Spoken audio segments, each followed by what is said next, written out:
is defined as a behavior that hurts, intimidates, or scares a peer. This is key because it is a behavior that negatively impacts an individual or group of people.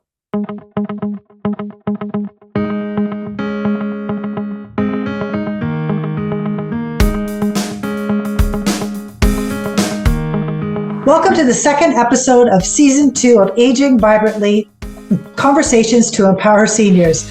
I am Raeann Rideout, the host of the show, where we amplify the voices of seniors and leaders in the field of aging who impart their expertise and wisdom to enhance our understanding of aging issues and ways of living a safe and fulfilling life with respect and dignity.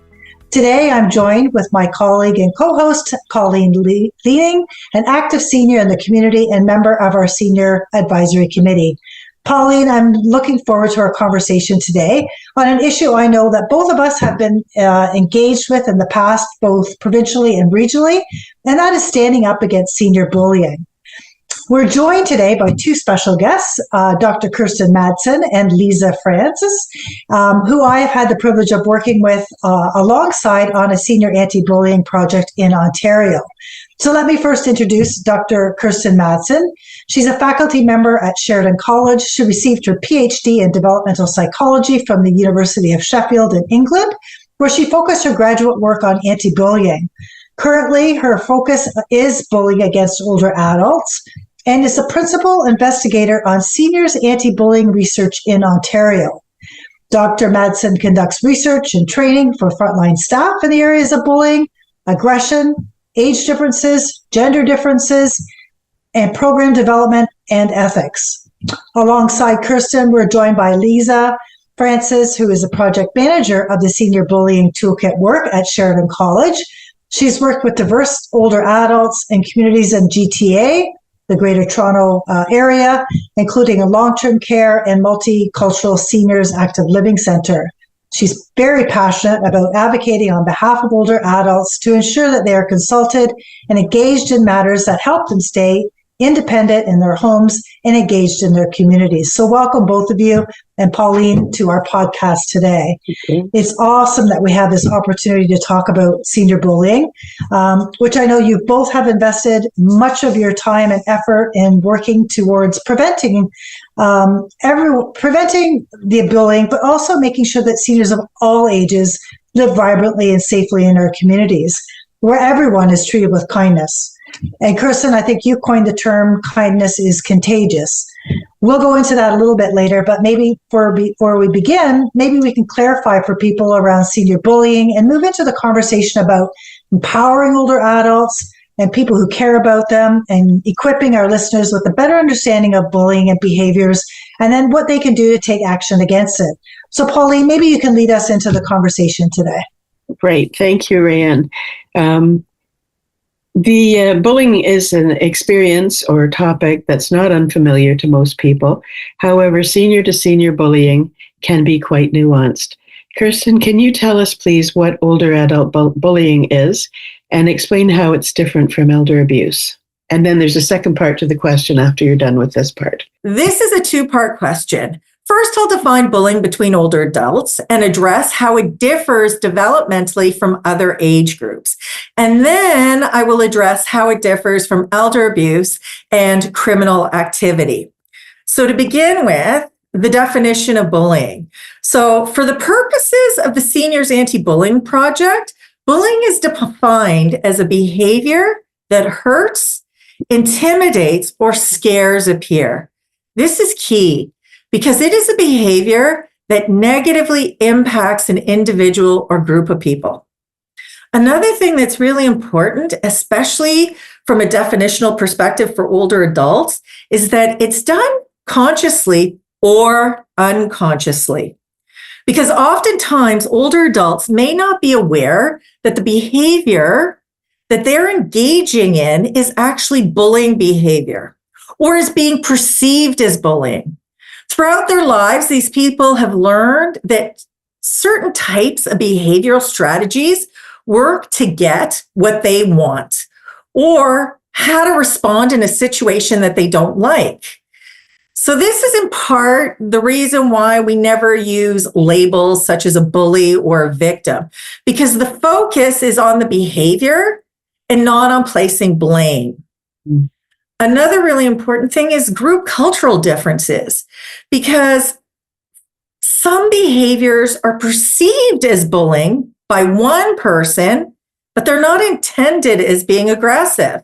So a person may be engaging in a behavior that is culturally appropriate for that particular group and may even be considered positive. But for another group, it's perceived as hostile and bullying. It can be as simple as how loud a person speaks, but it can also include the language that somebody's using. And it can go beyond language. So for example, I'm going to give you an example as a professor. I tend to talk with my hands. You can't see right now because my hands are down here, but I talk with my hands a lot. And I get very excited. And oftentimes I will see a student who wants to say something, and I will point at them and gesture to them because I respect and care what they say. I'm interested in what they're saying. Yet, I have to be very careful because I know that for some people and in some cultures, pointing is very disrespectful and considered quite hostile. So this is sort of like a cultural difference can lead to misunderstandings with regard to a person engaging in bullying or not. But a key thing is if a person perceives it as such, then it needs to be addressed. Another thing that's important in the definition is when someone is being bullied, they often have a really hard time defending themselves. Because if a person can respond, then the bullying behavior wasn't successful and it didn't achieve its intended goal. Finally, bullying is usually not a one-off. It's usually repeated. Now, also, from a developmental perspective, bullying behavior amongst older adults is definitely much different from bullying behaviors between children and teenagers. So older adults have much more life experience and more ingrained behavioral strategies. And this is especially important when addressing bullying between older adults and seniors' residences, because here you have people who have mostly lived in specific environmental niches their entire life. So these are cultural and environmental contexts that shape your attitudes, your behaviors, the way you engage. And we gravitate to people who are similar. Now you are living with people who have different expectations and mannerisms, but you're negotiating with an already established way of behaving. So misunderstandings about intent can occur and feelings can get hurt and or people can become angry. So that's why from a definitional perspective, it's really important to look at these nuances and not to have such a concrete thing, this is bullying, this is not. That said too, that what we're finding, so during the implementation and evaluation of the Anti-Bullying Toolkit, we're finding that bullying behavior is often a symptom of a much larger issue, so namely social and environmental issues. There may be something going on where people are feeling frustrated or nervous, and they're responding with bullying because it's a knee-jerk reaction or because they don't know how to respond in a different way. So this is why it's very important to engage in community building. In our project, we focus on targeting bullying behaviors in order to prevent toxic environments and to encourage kindness. And this reason is that seniors' residences and centers need to work towards addressing inclusivity, a place where people feel safe expressing their opinions instead of using passive-aggressive or aggressive strategies, be it direct or indirect, to get what they want or to respond to others. So that's from a definitional perspective. But now to answer the second half of your question, Pauline, how bullying differs from elder abuse and criminal activities, it really does build on this definition because bullying happens on a continuum from mild to severe. And behaviors such as criminal activity and elder abuse may include bullying behaviors. But elder abuse is perpetuated by a person who is in a position of trust. Often, this particular person is the person the target is dependent on. And with regard to criminal behavior, the bullying behavior may have escalated to the point where someone is now breaking the law. Here, there's a clear avenue for response. Both behaviors may involve bullying, so there may be bullying involved in elder abuse and also criminal activity, but it should be noted that the strategies and the activities that we have in our toolkit for the Seniors Anti-Bullying Project focus on peer-to-peer bullying and have not been designed to address like the elder abuse paradigm. So I just want to make that clear right from the get-go. Thank you. That does clarify things. Now, can you describe behaviors of senior bullying and share some examples of what is and what is not bullying? So bullying is directed at a specific person or group of people. It involves an imbalance of power or as a means of gaining control or resources. Bullying differs from annoying or challenging behaviors because it's not directed at a specific person or people and is not done for a purpose. So bullying behavior is not aggressive behavior, which is the result of a cognitive issue. For example, aggression is often a symptom of dementia. Here, the aggression is the result of the disease's impact on the brain functioning and a person's ability to process information. They may be lashing out, but not with a target in mind. So those are some differentiators. And it helps to clarify what it actually is. It's targeted, and there's either an imbalance of power or it is used to gain control or gain resources. Bullying can be direct, so physical, stealing, name calling. It can also be indirect. So excluding people, spreading rumors, bad-mouthing someone.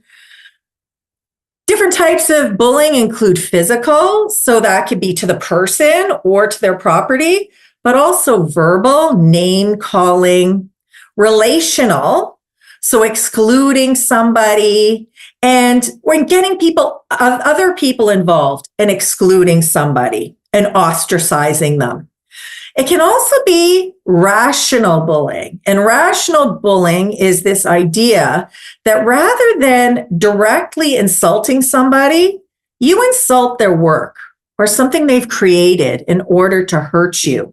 Mm-hmm. So, for example, let's say somebody dislikes someone else, and rather than confronting them or saying something directly to them, they might be part of a knitting group. And that person has knitted a blanket. And instead, the person targets the blanket and starts to criticizing the knitting that this person's engaged in order to hurt them. Yes. So that's another more developmentally advanced form of bullying behavior. And another area that we found in our work includes manipulation.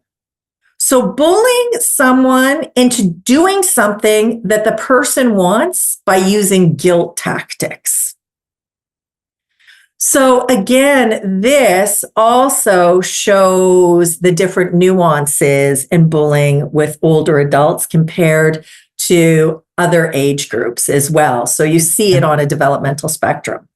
I think too, that goes with, people have dealt with this or experienced it for many years and maybe they're just used to that people talking to them, demeaning, taking control. So they don't really identify it or label it, as you say, in that manner, or don't want to even admit to being bullied because you think that's only children, and that disempower me as an adult thinking I can't stand up for myself. So there's a lot of nuances as we were talking about that.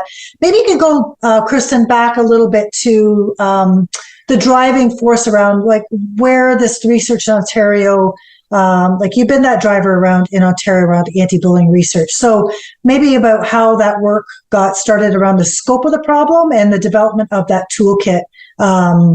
Just to give some idea that we talk about the toolkit, but maybe our listeners aren't sure about what that is and what's been done in Ontario. Yeah, and it does. And this is also, it speaks to the relationship between Elder Abuse Prevention Ontario and the Centre for Elder Research at Sheridan and how that all evolved.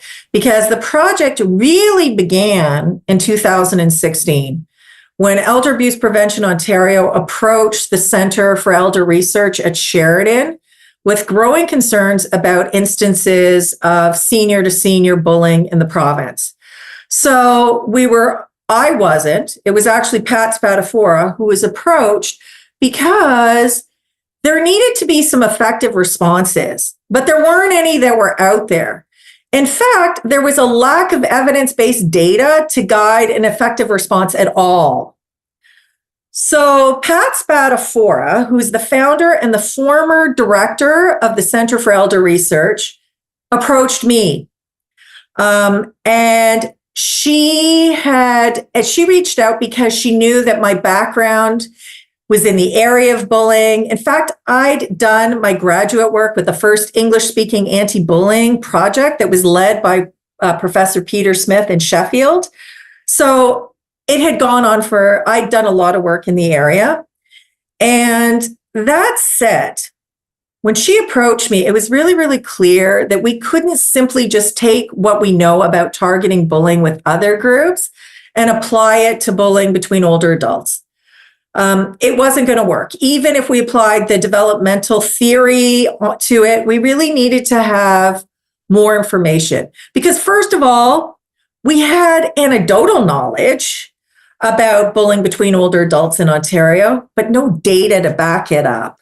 We needed a clearer picture of how bullying among older adults differs from younger populations. We also needed to have a better understanding of motivators, triggers, barriers to getting support. Just as you'd said, Raeann, the idea of you may have people that don't say anything because they feel like it's a childhood behavior and it would be disempowering if they admitted to the fact that they were actually experiencing it. So these were all things that we needed to start to unpack. And hence, this partnership began. So we were really lucky. We got funding from SSHRC, which is the Social Sciences Humanities Research Council of Canada, to investigate the nature and prevalence of bullying between older adults in Ontario. So it all began in 2018 with a survey of 683 older adults aged 55 years of age and older, living both, as I'd said, in community settings, but also in seniors' residences, to collect data on the prevalence and nature of bullying between older adults. And just that initial survey, it's pretty Herculean. We got 683 respondents for an anonymous survey. And the survey results really confirmed our concerns. And it really backed up what the people at Elder Abuse Prevention Ontario were saying, that this is something that's an issue, it's concerning, we need to do something about it. Because the survey showed that in the last 4 months of the people responding, that 56% of people reported that they'd been bullied. 36% said they'd engaged in bullying behavior. And 59% said they'd witnessed bullying behavior. Now, this is I want to say a limitation with regard to survey results, because this is an anonymous survey, right? It's a voluntary survey. So people are going to be more likely to be vested in a topic if they're going to complete a survey. but still, these are astounding results. The other big thing that came out of it, there were a lot, but some of the things I want to highlight today is being bullied was upsetting. 69% of people who had experienced it said that it was upsetting or extremely upsetting. But a very important finding as well is that we had 77% of people who said they'd engaged in the behavior, said that when they were engaging in the behavior, it was upsetting or extremely upsetting. This brings up two issues. It might be the fact that they're engaging in the behavior as a knee-jerk reaction because they're upset.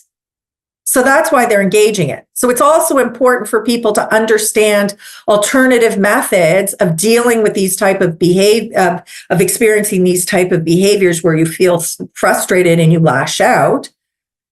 But it also can be that these are people who are engaging in behaviors that they rather not be engaging in. They rather not be responding to situations by engaging in bullying behavior, but they may not know about the alternatives.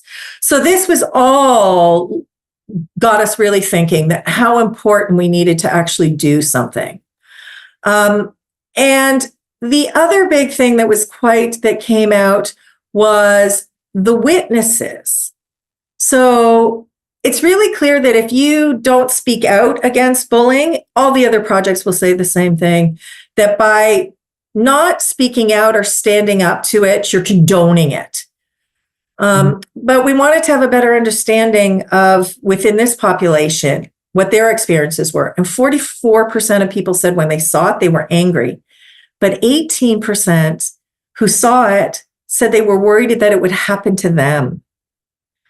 Also, even here, we started to see people responded in specific behaviors that they were seeing and experiencing, like giving silent treatment, guilt tripping, using sarcasm to insult somebody, and exclude people from spaces. Now, a second aim of our project, that initial portion, was to use this data to create a resource package, because that was the whole thing, the whole catalyst for how it started. Like Rochelle Vassell, who is no longer at Elder Abuse Prevention Ontario, but she was one of the people that was really active. And she said, we need to do something. We need resources. So we brought the results to stakeholders in the summer of 2019. That Liza was an amazing organizer, and Raeann has firsthand experience of how hard we all worked. So Raeann, as you can remember, it involved 4 full day focus groups across Ontario. We called them the think tanks. Because they were designed to elicit valuable feedback on what we needed to incorporate into initiatives addressing this issue. So it was really important to speak to older adults and people who work with older adults to see what we needed. So from there, we got themes. We took the data results from the survey, the themes that came out of the think tanks, existing best practices from other anti-bullying projects, and we created a toolkit. And the toolkit is called Solutions. Everybody's business. Senior to Senior Anti-Bullying Toolkit. Because it's the whole idea that even if you haven't experienced bullying behavior, that it's important to become involved in order to create a better environment. So the toolkit was created and it was launched on March 13th, 2020, hosted by a webinar that Raeann hosted. And we all know what happened on March 13th, 2020, after we launched the toolkit. Everything came to a halt. It all came to a halt. Everything stopped. I mean, it's a good background because we haven't done, and there's not a lot of, not only within Canada, but even beyond the US, there's not a lot of research that's being done on this issue. It's very limited, I would say, in terms of senior bullying. There's a lot of, as you said, met before, Kirsten, about young youth bullying. There's bullying days, but we try to advocate for seniors when we talk about bullying days to incorporate, the older adult in the conversation, because so much of it's focused on younger children, and so it should, because obviously we don't want children to be experiencing this as well. But we also, what happens across the lifespan, people of all ages can be bullied and have the same situations as yourself. So I think this is important work within the context of Canada, and particularly Ontario, that we can use to disseminate, which we'll talk about later. But I know that, Pauline, maybe you can carry on the conversation then. Yeah, happy to. And I'm glad to say I was part of one of those think tanks back in the day. And one of the reasons I wanted to do that was because we were having a lot of seniors bullying each other in social housing residences. And it was so difficult because there was nobody sort of in charge to try and help them work through it. So finding out that there was going to be some sort of resource coming out was very, very, very, very good news to us. And I was happy to be part of it. So, Liza, who is the toolkit designed for, and how do you hope it would be used? Thank you for asking, Pauline. So the toolkit is designed to be used by organizations or individuals who want to employ an anti-bullying initiative. They want to decrease bullying behavior and increase kindness and community building. We hope that senior leadership, staff, older adults, and even volunteers from seniors' residences and organizations will engage with this toolkit. We also know that involving older adults early on encourages ownership of any anti-bullying initiative. So we hope that the toolkit is used to help older adults learn about what are bullying behaviors, like what we're talking about today, the definitions, the differences, how people can engage in alternative behaviors, and how witnesses can empower and help targets of bullying behavior while themselves staying safe. Thank you. And is this toolkit available then to other organizations and senior groups to use in their own communities? Yes, absolutely. So this toolkit is free to anyone worldwide, and it's free to download in both English and French languages. So any person, either older adult or someone from an organization, can pick up the toolkit, modify it to their group's needs, and utilize the various tools, activities, and resources that are provided in the toolkit. We made the toolkit purposefully generic enough that any person or organization that picks it up will be able to tailor the activities and the modules to their specific demographic of older adults. So just like you're saying, Pauline, whether it's in a seniors assisted living building, in a retirement home, or simply in a community center that services older adults, the hope is that anybody can pick it up and utilize it to meet those specific groups' needs. The toolkit itself has also been developed with accessibility at the forefront to ensure that whether it's being used as a digital resource or being printed as a physical copy, the fonts are clear and large. The images were created of a diverse older adult group that is reflective of who you would see around you, not only in Ontario, but Canada at large. Now, the case scenarios that you'll see in the toolkit, on the other hand, they have been developed using real life examples that we heard about in the Ontario-wide survey, the provincial think tanks, and from older adults at our current research sites. So again, we encourage people to use their own experiences and examples to help guide groups through the anti-bullying initiative. Wonderful. And how would people access the toolkit? Where do they get it? So our toolkit is currently on Elder Abuse Prevention Ontario's website. They can download it there. I know that we will be making it available in the show notes, but it is always there. If you simply Google Seniors Anti-Bullying Toolkit, that will be the first thing that pops up on Google. Wonderful. So Lisa, I was just thinking, so if someone picks up or is thinking about a toolkit, if I opened it up, what would someone expect to see inside the toolkit? And you talked about some case studies. So what's inside? Maybe just sort of unpack it a bit. Yeah, definitely. So the toolkit is modular. So it's set up that anybody, once you open up the toolkit and read sort of, what you're going to find, the different modules. So we have sections on, what is simply, bullying behavior. We have a section on responding. So how folks would respond, on witnesses, on templates such as posters that could be put up in all these residences if they're going to engage in the toolkit. But the main thing is that we're not telling people you have to use every single thing in the toolkit from page 1 to 110. We're saying go through the toolkit and see what you think would be best for your groups, because we know every group is different. Some groups might respond simply to role playing and going through the case scenarios, whereas other groups might want to do more craft-based activities that incorporates the ideas and the values that would be generated around community building. So we really are hoping that it's more so a guide to be used by anybody hoping to engage in an anti-bullying initiative.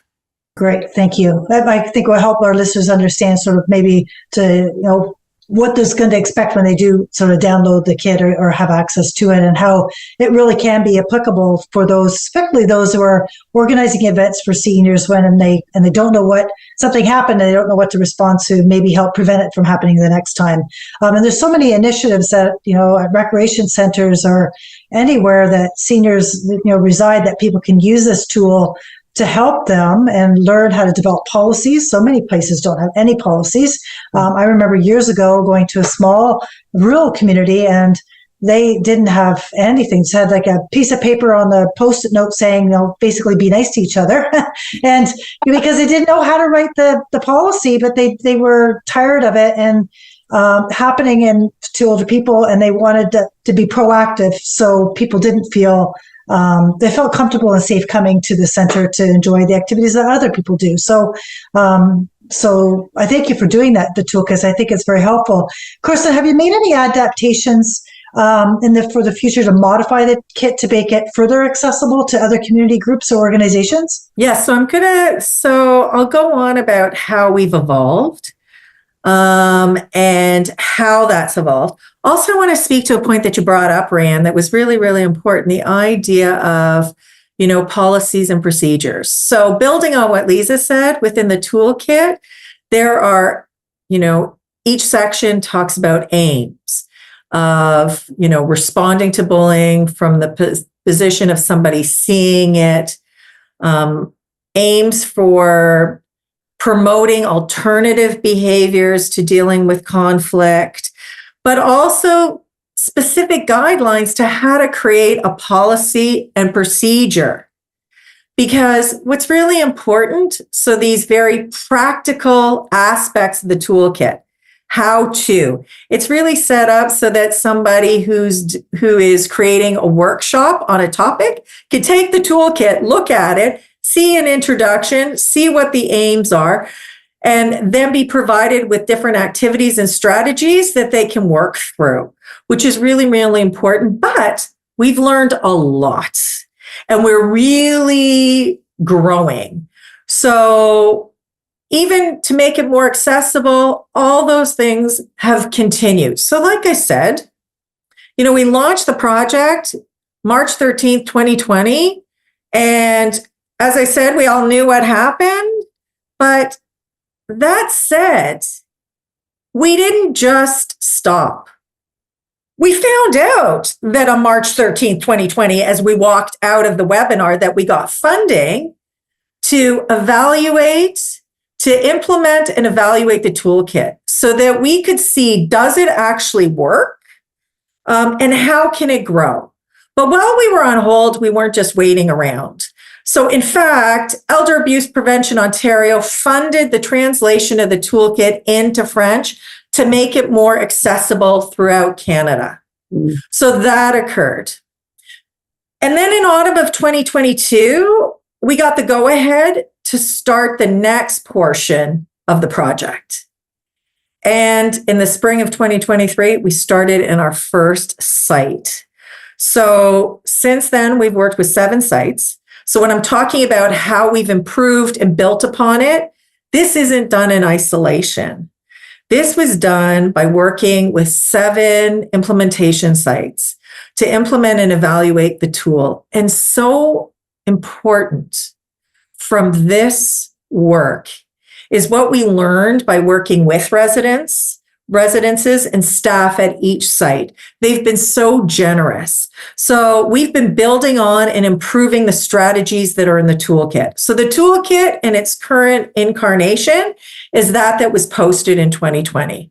But be prepared for updates, because even in the current portion of the project, that was funded by NSERC. So I would be amiss not to say who did it. Natural Sciences and Engineering Council of Canada were the ones that funded our implementation and evaluation project.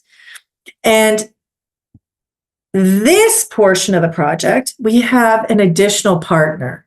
We're really, really fortunate that the Bob Rumble Canadian Centre of Excellence for the Deaf is not only a partner, but an implementation site. So they've been so incredibly generous in working on ways to make the strategies that are in the existing toolkit more accessible to the deaf community.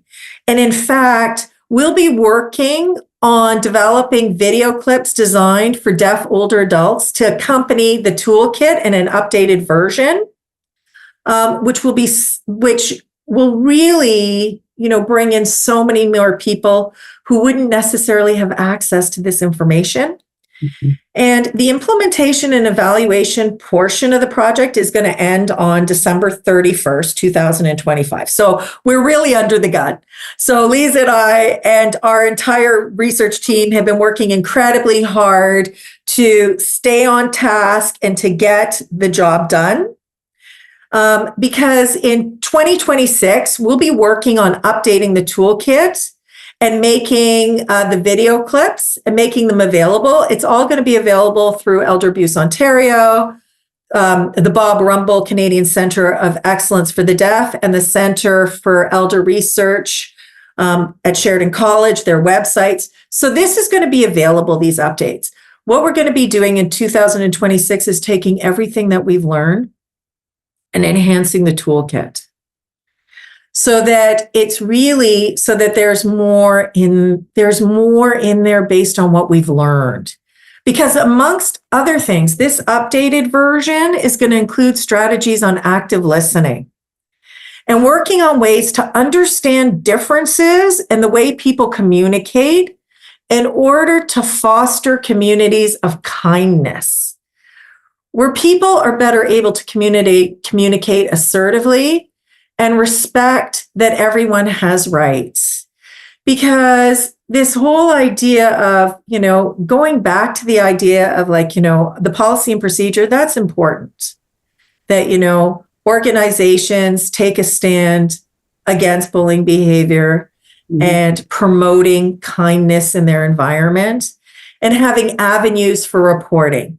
But at the end of the day, adults are not little children who want to go running to the teacher or the principal and tell on somebody. They want strategies for being able to deal with the situations themselves and to stand up for themselves. Yes, it sometimes comes to a situation where you do need to have avenues for reporting, but really the crux of it is to be able to learn how to recognize that this behavior is actually bullying and how to respond to it, and how others can respond when they see it. Because if you don't respond and stand up, then you're saying that's okay. Yeah, that's right. And that leads to toxic environments. So bullying feeds toxicity, and we want the opposite. This is, the whole idea. Just as environments can become toxic and contagious, kindness is contagious as well. And that's what we want to aim towards. So these are all the different things that are happening. Teaching that it's going to be in this toolkit updated to discuss more ways and include more strategies for better communication and community building and respecting that everyone has rights. Well, sounds like there's a lot of work going on. It's wonderful. It's wonderful to hear that. It is, you know what? And it's something that I'm so fortunate. I'm so fortunate, really. You know, Liza joined the project very early on. She was listening to the first webinar when Pat Spadafora and I were discussing the project.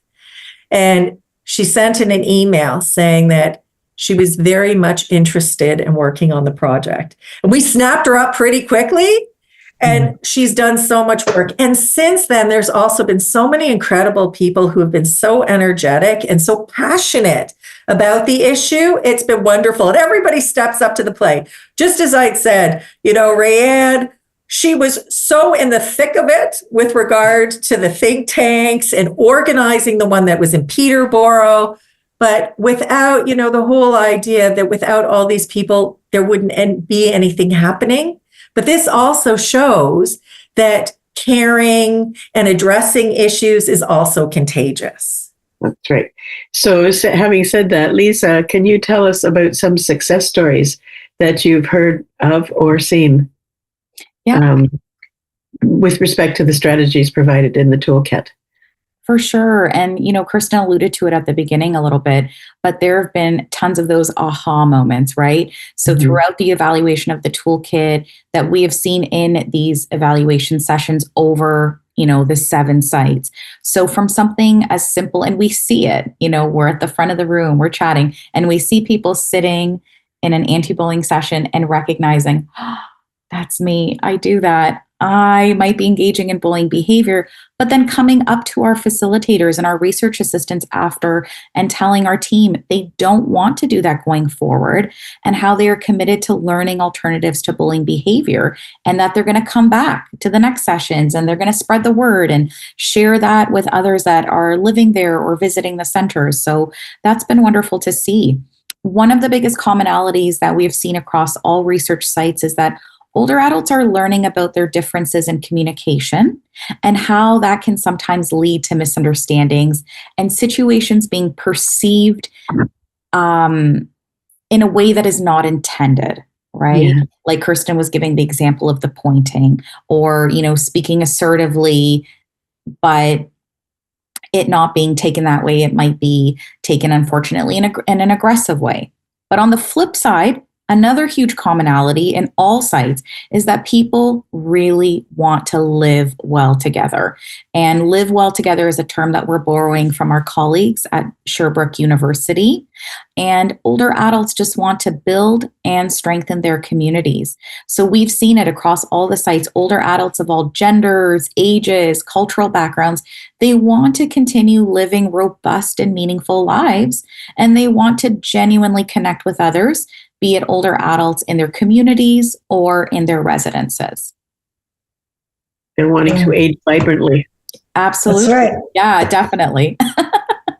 Exactly. So do either one of you have suggestions or some comments? So if there is an older adult out there who is currently experiencing bullying, do you have any words of wisdom to how they might prevent that from happening or stop it or reach out for help, or do you have any advice around that? So my advice to an older adult experiencing being bullied is that you are worthy. That's number one. Just as others have rights, so do you.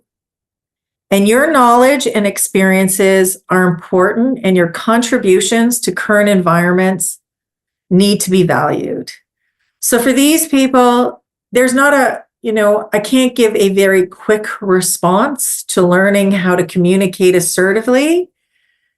But I will say, set boundaries. You have rights, and so do others.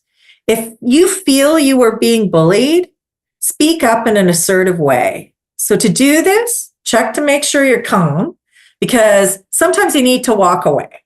We all know that in certain situations where we're being aggressed against, especially women, we might get so angry that we start to cry. And that's actually not going to be a helpful response.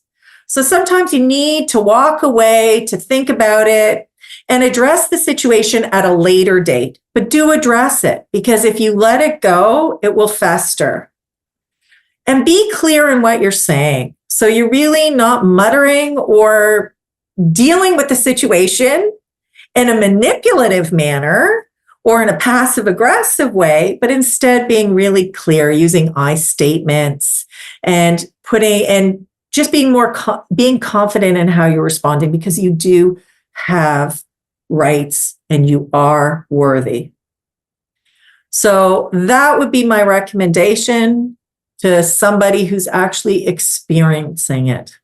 Yeah, that's great. I mean, I think that's so important, just to, empower, stop, take a step back for a minute, see what the situation is. And even if it's safe to respond, because it may not be safe, because that might escalate the other person. And if you're alone, that might make you feel even, further uncertain about what's going to happen next. So that's really good advice. And take some time. There's counseling services. There's also, other organizations that can help, and helplines if someone is in an emergent situation that needs to talk to somebody about how to deal with these kind of situations, or calling our organization if they want further assistance. That's also an option as well. So thank you so much for sharing the information about your toolkit. There's so much to learn about. And it's a topic, like I say, we don't talk a lot about it, and bringing light to this issue, to letting people know what they can do, and creating this culture of kindness. We can't say enough in our society with ageism and all the other issues that seniors may experience. So this is another area that we want to be proactive to promote respect and dignity for seniors across our society. So we have one last question for both of you, and we ask this to every guest. So maybe I'll start with Liza. What advice would you give to someone to empower someone to age vibrantly? Yeah, so for me, I, in this stage of my career, and I've seen older adults from all walks of life, for me, it's just continue to stay active in what you love. So whether that means getting out to community centers and joining activities you've enjoyed for many years, or challenging yourself to learn something new and meet new people along the way. Overall, keep building those connections with others and sharing your gifts, your wisdom, and lessons learned with those around you, because just like Kirsten said, you are worth it and you are so valuable. That's awesome. Thank you so much. That's great. Kirsten? It's the same thing as I said before. The idea is that everybody is worthy. You are worthy, and your contributions are important to others and to the environment. And everybody has a role to play in creating environments that foster kindness and caring and inclusion, because that's basically what we're trying to do. Target bullying behavior to support communities of kindness where people feel that they belong within the community and people are included. Thank you. The great words of wisdom for everyone to take into consideration as we're at any age, and as we age into our future, right? To be vibrant and safe and secure. I want to thank you both and for sharing your information and your research and your knowledge around this issue of senior bullying and the prevention of it and the development of the toolkit. We will make sure that people have access to all the links to get information about past webinars, the research initiative, the two projects that you alluded to, Kirsten, from the two funders, and access to both the English and French version of the toolkit for people to keep to download and use within their workplace. And we will be doing future webinars and updates as the project unfolds. We are part of this initiative, so we'll keep making sure that it's at the forefront so people can have access to this important information. So thank you both again. Thank you for Pauline for being with us today to take part, because she also has mentioned her experience working in this area as well, to, in the community setting, to make sure that seniors are not experiencing bullying. So thank you both today. And we look forward to seeing more and hearing more about this initiative going ahead. Thank you. Thank you so much. Thank you for the Thank you. time. Remember, everyone has the right to live with dignity and respect, free from violence, abuse, and neglect. We can all make a difference to foster kind, respectful, and caring communities for seniors. With individuals' simple acts of kindness, thoughtful communication, and promoting social interaction, along with our collective efforts to create supportive environments, we can build positive relationships, respecting older adults' dignity and independence, encourage empathy, and promote inclusivity. We encourage our listeners to learn more about senior bullying and the toolkit Solutions, Everybody's Business, Senior to Senior Anti-Bullying by visiting Elder Abuse Prevention Ontario's website at eapon.ca under Fact Sheets. To find more information about the Senior Bullying Project and links to resources mentioned in today's episode, please view our show notes. Aging Vibrantly, Conversations to Empower Seniors is hosted by Raeann Rideout, is produced and edited by Lisa Whitfield and Todd Miller of the Podcast Experts. The original music is produced by Red Path Audio. We want to thank Help Age Canada for their financial support to produce this season's Aging Vibrantly podcast. Please review, rate, subscribe to the podcast wherever you get your podcasts. If you prefer to watch our interviews, full episodes are available on Elder Abuse Prevention Ontario's YouTube channel. Be sure to check us out. Until next time, stay vibrant.